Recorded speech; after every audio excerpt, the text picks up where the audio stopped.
Hello, my name's Samantha. I'm 30 years old, and while I may not be very attractive, I'm definitely very financially savvy and street smart.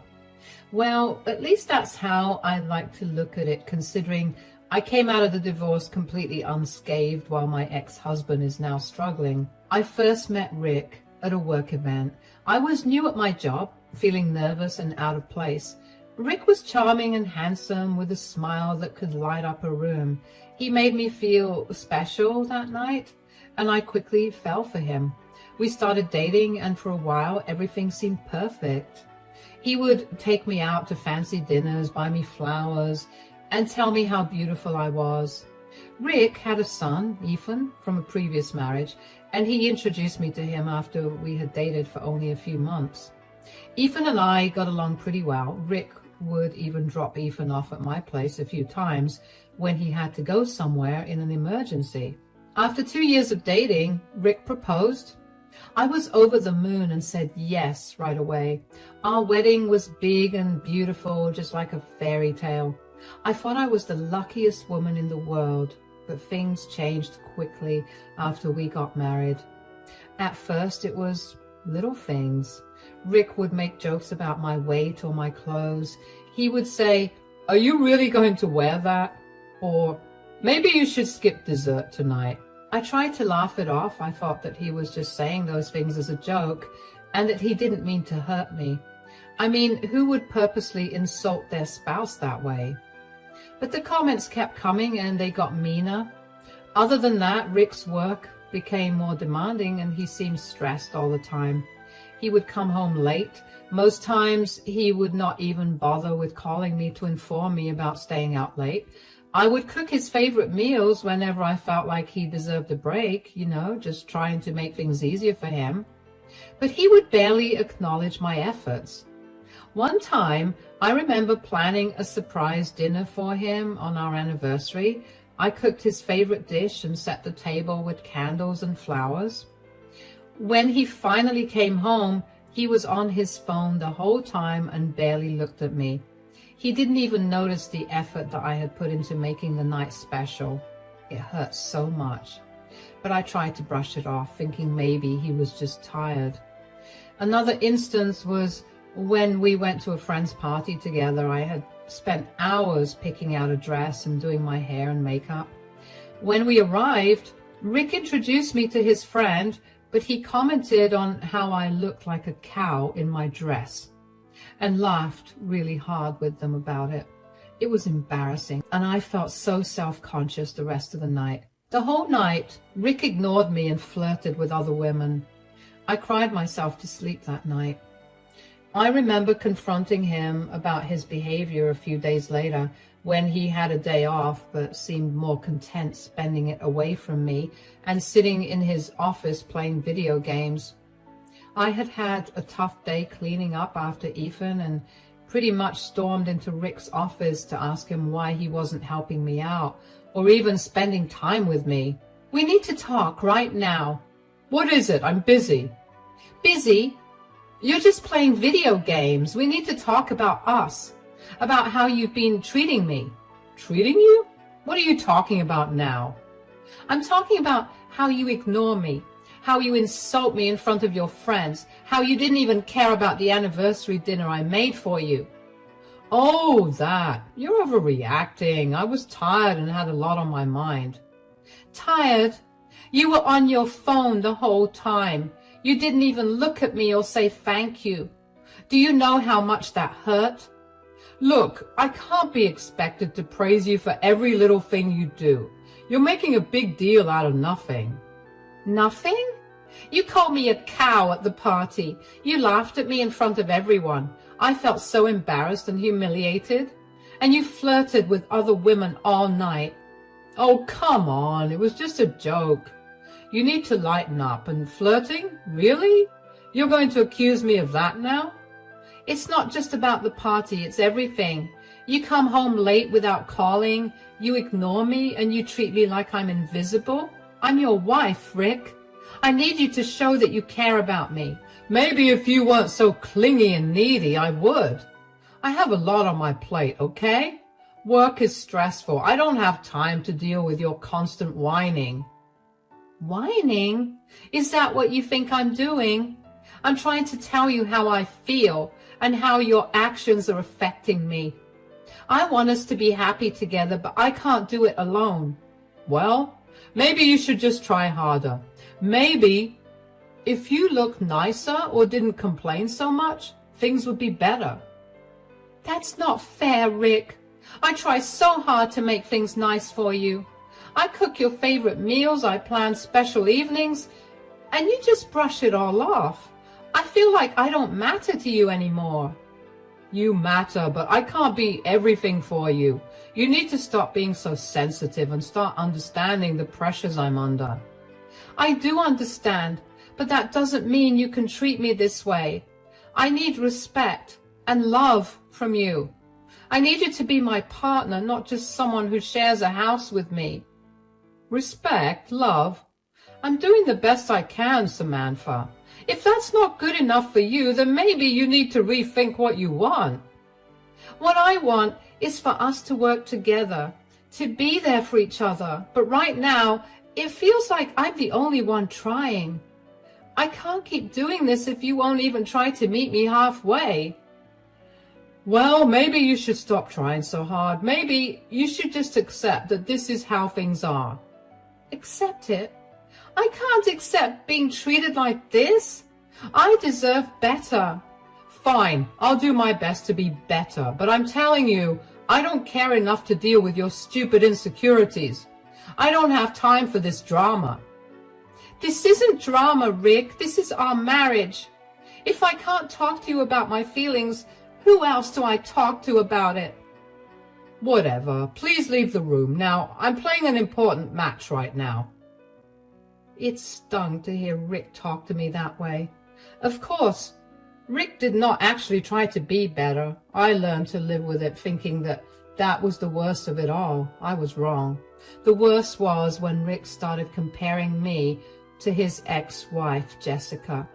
He would talk about how she was always so put together and confident.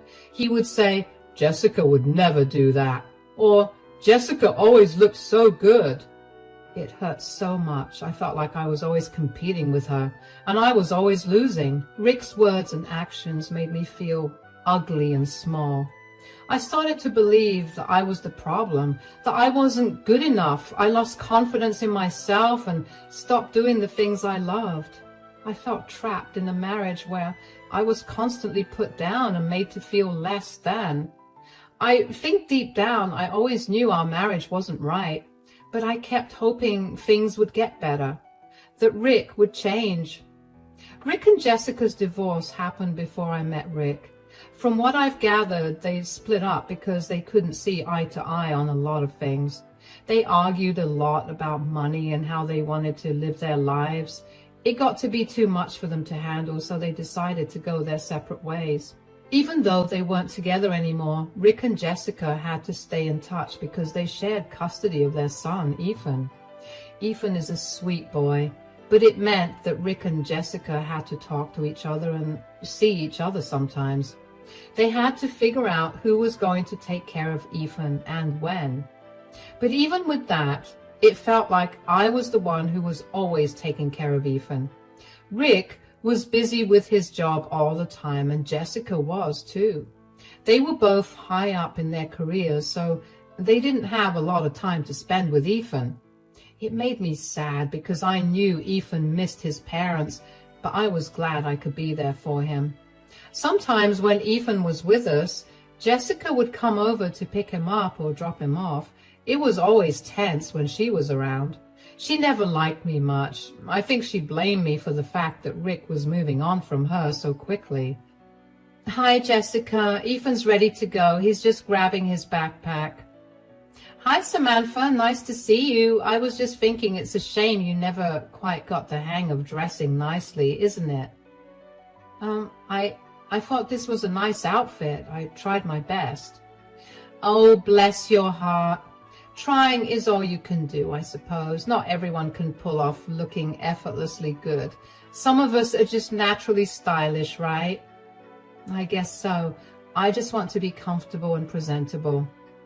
Presentable? Oh, sweetie, that's a low bar. But I suppose it's all some people can manage. Anyway, how's life with Rick? Still as thrilling as ever, I bet? It's fine. We're managing. Managing? That's a funny way to put it. When we were together, it was always exciting. I guess he had to settle down eventually, even if it meant settling for less. Rick and I are doing our best. We're happy in our own way. Happy? Sure, if you call living in a constant state of mediocrity happy, I suppose it's all about perspective. But hey, at least Ethan gets to see what a real woman looks like when he's with me. I try to be a good role model for him. I don't think that makes me any less of a woman. He's my stepson who I care for more than you and Rick combined. Let's be real, Samantha.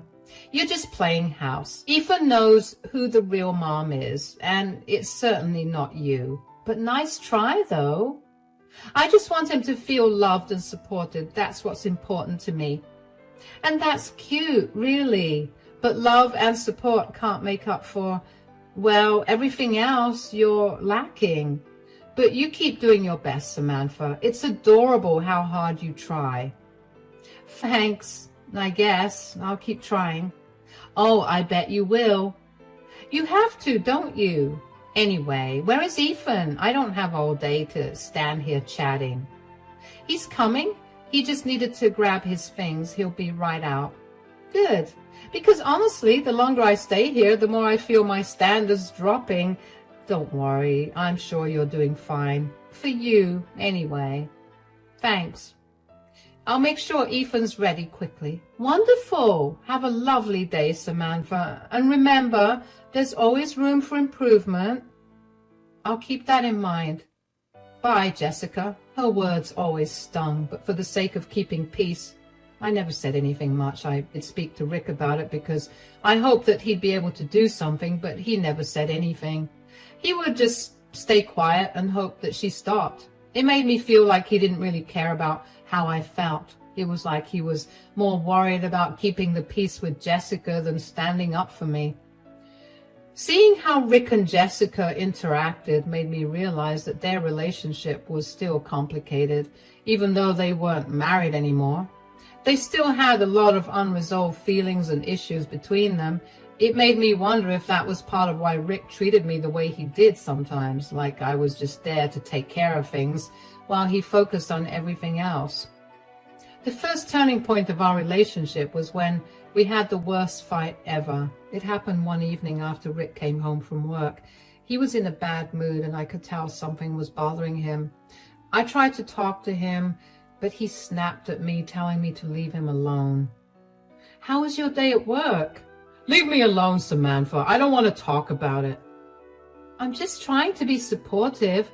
I can tell something's bothering you. I said leave me alone. Can't you take a hint? Why do you have to be so mean? I'm just trying to help. You always snap at me and it's really hurtful. Oh, here we go again. You're always so sensitive. Can't you see I'm stressed? Yes, I see that, but that doesn't give you the right to treat me like this. You constantly insult me and compare me to Jessica. It's not fair.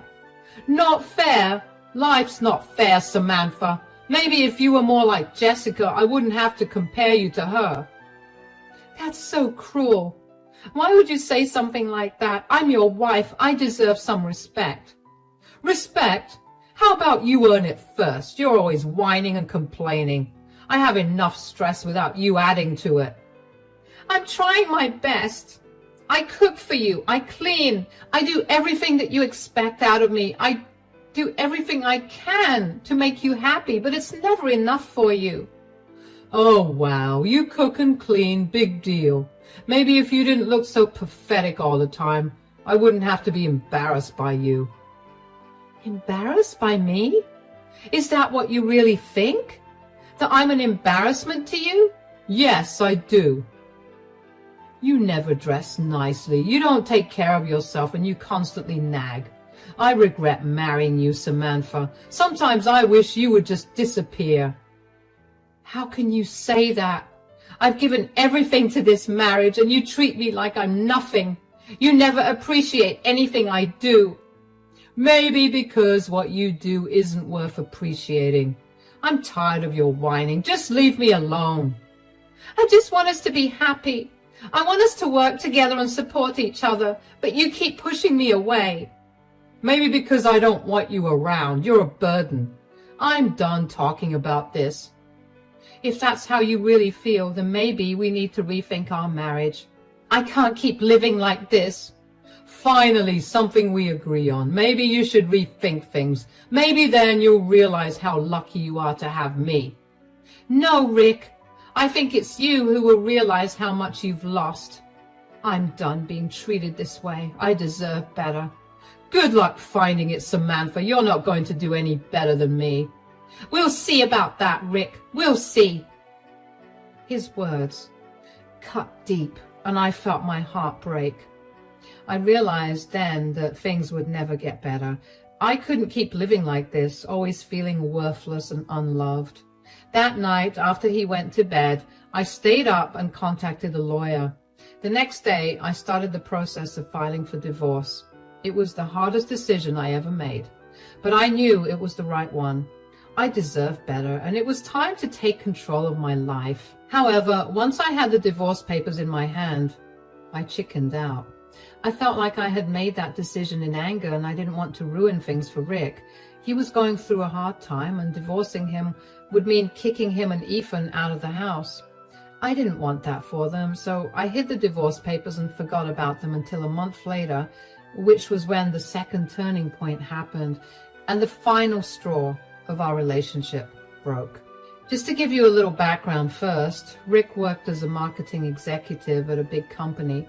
His job was to come up with ideas to help companies sell their products. He was really good at it and worked long hours to make sure everything was just right. The award he won was a big deal in his industry. It was for a campaign he had come up with that was really successful. He has spent weeks working on it, coming up with ideas and meeting with people to make it happen. When he found out he won the award, he was so happy and proud of himself. I remember how excited he was when he told me about it. Guess what? I won the award, the big one for the marketing company. Really? That's amazing. Oh my God, tell me all about it. So remember that campaign I was working on for weeks? The one where I came up with all those new ideas to sell the product? Well, it was a huge success. The company loved it, and it got so much attention. That's fantastic. I know how hard you worked on that. You must be so proud. I am. It feels so good to be recognized for my ideas and all the effort I put in. And there's going to be an event next week to give out the award, and I can bring a +1. That's wonderful. You really deserve it, Rick. You've been working so hard. I really did. I stayed late at the office, had so many meetings, and kept pushing for the best ideas. It all paid off. This award is a big deal in the industry, and it's going to look great on my resume. I'm so proud of you. It sounds like you put everything into this project. Absolutely. And the best part is everyone at the company is so impressed with what I did. It feels amazing to be in the spotlight. You deserve it. All that hard work is finally getting the recognition it deserves. And the event is going to be huge. Lots of important people will be there. It's a great chance to network and show off a little. It sounds like it. I know how much this means to you. You should enjoy every moment of it. I plan to. It's not every day you win an award like this. It's a big step in my career, and I want to make the most of it. Plus, I think it's a sign that all the hard work I've been doing is paying off. It definitely is. By this point, Rick and I were skating on thin ice in terms of our relationship. We still had our good moments, but most of the time we were cautious when talking to each other. Neither of us apologized for that huge fight, which, if I'm being very frank, I didn't see why I had to apologize. I figured that the conversation I had with Rick about his award was the start of us going back to normalcy. I was relieved, and I found myself genuinely smiling for the first time in a long time. But then came the company event where he got the award.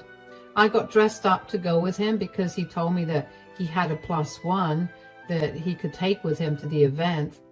I looked forward to interacting with his colleagues and being able to be proud of him in front of everyone. But when Rick walked into the room and saw how I looked for the event, he laughed at me. "Rick, how do I look? I tried really hard to dress up for the event." "Oh, Samantha, you've got to be kidding me. You think you're coming to the event looking like that?" "What do you mean? I thought I looked nice. I really wanted to make you proud." "Nice? You look ridiculous. I can't believe you thought you'd be my +1. There's no way I'm taking you to an event like this." "But you said you could bring a +1. I thought you meant me." "You? No way. I need someone who won't embarrass me. I'm taking Jessica. At least she knows how to look good and not make a fool of herself." "Jessica? But why her? I'm your wife. I wanted to support you."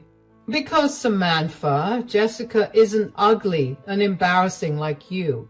She knows how to dress up and fit in with important people. You just ruined the night for me." I can't believe you're saying this. I tried so hard to look nice for you. I just wanted to be there for you." "Well, your best isn't good enough. I can't afford to be seen with you looking like that. Jessica will make me look good, not drag me down." "Rick, that's so cruel. I love you. I wanted to share this special moment with you." "Oh, please save the tears. I don't need your drama right now. Just stay home and do whatever it is you do. Jessica and I will handle the event." "I just wanted to be a part of your success. I thought you'd want me there." "Yeah, well, you thought wrong. This is too important for me to let you mess it up. Jessica is a better fit for the night. Just deal with it." "I can't believe you're treating me like this. I thought we were a team." "A team? Hardly. Look, I need to get ready. Just stay out of my way tonight. I don't have time for this nonsense." I felt crushed. I thought dressing up for his big event would make him proud of me, but instead, he made me feel worthless. His words hurt more than I expected. I felt so embarrassed and small. I couldn't stop crying, thinking about how he chose Jessica over me. I tried so hard to support him, but it wasn't enough. I felt like everything I did was wrong. It was like Rick didn't care about my feelings at all, and it made me question if he ever really loved me. After Rick left for his award event with Jessica, I felt a mix of hurt and anger swirling inside me. It wasn't the first time he had put me down, but this time was different. This time I wasn't going to let him get away with it. I brought out the divorce papers that I had filed, and after a bit of research, realized that they were still valid. I could serve them to Rick, so that was what I was going to do. In those 4 hours while Rick was at the event, I acted swiftly. I packed all his belongings, clothes, gadgets, everything, into boxes and moved them to a storage unit. I changed the locks on the doors and secured my finances. This house was mine, legally mine. I had inherited it from my grandparents, and Rick's name was never on the deed. Next, I had evidence of Jessica's true nature. She was out to destroy Rick. I found out about Jessica's plans accidentally while looking for some old photos on Rick's laptop. He had an old laptop that he rarely used anymore, and one day, out of curiosity, I decided to go through it. I thought maybe I could find some pictures of us from when we first started dating. When I opened the laptop, I saw Jessica's email account was still logged in. I knew Jessica had used it when they were married. I know it's not right to snoop, but I needed to understand why she was treating me so badly. I searched through her emails for a few minutes without finding anything, and then there it was. Emails and messages where Jessica was bad-mouthing Rick to her friends and colleagues. In those messages, Jessica was saying terrible things about Rick, trying to sabotage his career. She was jealous that he had moved on with me, and she wanted to ruin him. My heart sank reading those words. It hurt to see how much hatred she had towards Rick, and how she was using me to hurt him. I printed out these messages knowing they would be a bombshell. When Rick returned home, he was shocked to find the house empty of his things. "What in the world is going on here, Samantha? Where are my things?" "They're gone. I moved them out." "You moved them out? Are you out of your mind? What gives you the right to do that?" "I've had enough. I won't let you treat me like this anymore." "Treat you like what? You're the one who's been impossible to live with. I just went to one event without you. Here, I filed for divorce." "Divorce? You can't be serious." "I am being very serious." "Huh. Oh, good. Maybe now I can finally have some peace." "It's not funny. I know about Jessica's plan to ruin you." "Jessica? What are you talking about?" "I'm sure she was at your event only to spread lies about you. She wants to destroy your reputation." "What? That's not possible. Jessica wouldn't do that." "She already has. Here, take a look at these emails and messages I found. They're dated as being from this year itself. She's been planning this for a while." No, you're lying. Jessica wouldn't betray me like that." "She already has, Rick. And now you're going to lose everything because of her." "Samantha, please, take me back. I'll change, I promise. Just don't leave me like this." "It's too late, Rick. You've crossed a line and I can't forgive you." "Please, Samantha, I love you. I need you. I'll do anything." "You should leave, Rick. This is no longer your home." "Fine. You'll regret this, Samantha. You'll see." "Maybe, but I won't regret standing up for myself. Goodbye, Rick." "You'll regret this, Samantha. You'll regret this." The emotions I felt were a whirlwind. There was satisfaction in taking back control of my life. There was sadness for the dreams I had of a happy marriage. There was relief that I had finally stood up for myself. And underneath it all, there was a flicker of sadness for what could have been. If only Rick had treated me with respect. Rick was devastated to learn about Jessica's schemes to ruin his reputation behind his back. The emails I found painted a clear picture of her spreading lies and undermining his work in the industry. Jessica definitely did use the work event as a means to spread even more misinformation, because Rick quickly began getting looked at weirdly at work. His colleagues and clients started questioning his integrity. Rick got called by HR into a meeting where he was confronted with evidence of malpractice and company policy violations. The evidence had gotten out before it reached the company HR, which was why people were treating Rick differently. Rick claimed that none of that was true, but the HR manager did not want to risk having an employee who was no longer trusted around by the other employees or the clients. The manager still kept Rick, but told him that if the allegations did not clear out in a month, he'd be let go. Rick struggled to salvage his career and reputation, but the damage was done. He faced repercussions at work, including being passed over for promotions and losing important clients. His once promising career began to unravel, and he became increasingly isolated. Eventually, he simply could not work in that company, and he was forced to quit. Jessica's vendetta did not only affect Rick professionally, but also personally. Their co-parenting relationship deteriorated further as mistrust and resentment grew between them. Because of Rick's lack of a job and his new reputation, Jessica managed to get full custody of Ethan, and that only further devastated Rick. Meanwhile, the divorce proceedings were emotionally taxing but necessary. Rick initially fought against the divorce, refusing to accept the end of our marriage. However, the evidence I presented, coupled with his neglect and cruelty towards me, made it clear to the court that our marriage was irretrievably broken. And eventually, he reluctantly signed the divorce papers, and we went our separate ways legally. For me, life after the divorce was a revelation. I felt liberated from the constant stress and emotional abuse I endured during our marriage. With the support of friends and family, I focused on healing and rebuilding my life. I rediscovered my passions and pursued new opportunities without the weight of Rick's expectations and criticisms holding me back.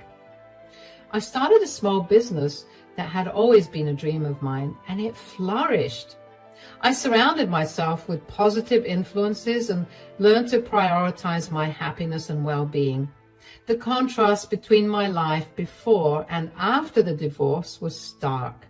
I was no longer living in the shadow of someone else's expectations, but embracing my path with confidence and strength.